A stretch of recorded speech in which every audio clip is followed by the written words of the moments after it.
I was held captive by 3 thugs. When my family refused to pay the ransom, how could I save myself? In this battle against Stockholm Syndrome, I not only turned my captors into pawns, but also pulled off a textbook counterattack. That day, I was out shopping with my best friend when a white sedan screeched to a stop right in front of us. The doors flew open, and 2 strangers grabbed me and dragged me into the car. In broad daylight, in front of everyone, they sped off. I barely had time to scream before one of them slammed the back of my head.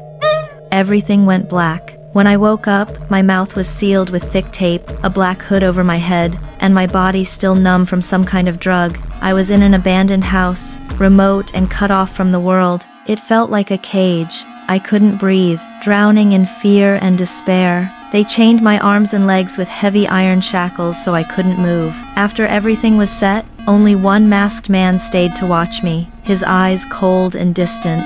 The whole place was sealed tight. Even they had to crawl through a hidden door less than a meter high, just to get in and out. One of them, named Michelle, was assigned to take care of me. To avoid trouble, I forced myself to obey everything, even the most humiliating things, like when he had to help me use the bathroom. Shame and anger burned inside me, but I knew if I fought back, the punishment could be worse. One day, they forced me to write a ransom letter. My hands shook uncontrollably from fear. When I finished, they locked me back in chains without mercy. But in this nightmare, Michel still showed a shred of humanity. When the others were gone, he would loosen my chains, give me a little freedom. Over time, he started paying more attention to me. His feelings grew, even turning into something like desire. One night, while I pretended to sleep, I felt him touch me. I didn't react. I knew if I pushed him away, he'd lose that obsession, and that obsession might be my only chance to survive. But things didn't stay calm.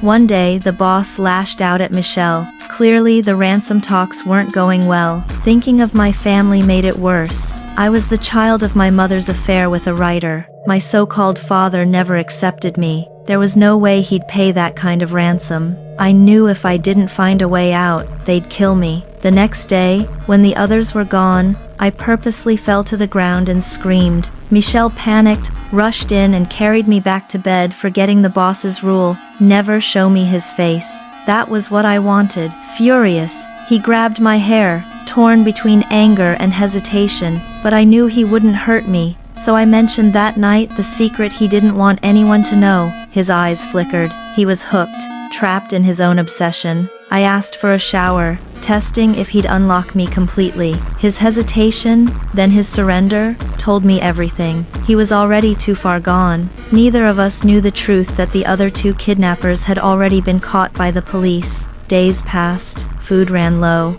I whispered to Michel that his partners didn't care about him, that maybe we could escape together, pretending we were both victims. After struggling with himself, he finally said, "If they're not back in 2 days, we'll run." But before that day came, sirens roared outside.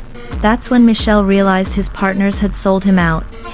To save themselves, they gave up my location. He had nowhere left to go. He begged me, pleaded with me to tell the police he'd been helping me all along. He painted a future, saying if I stood up for him, he'd be free soon, and we could see each other again. I nodded, but inside, I was ice cold. Afraid the cops would catch him with a gun, he handed me his pistol. But all the humiliation, fear, and pain I had suffered had already hardened into steel. In the moment I pulled the trigger, it all came out. The gunshot echoed.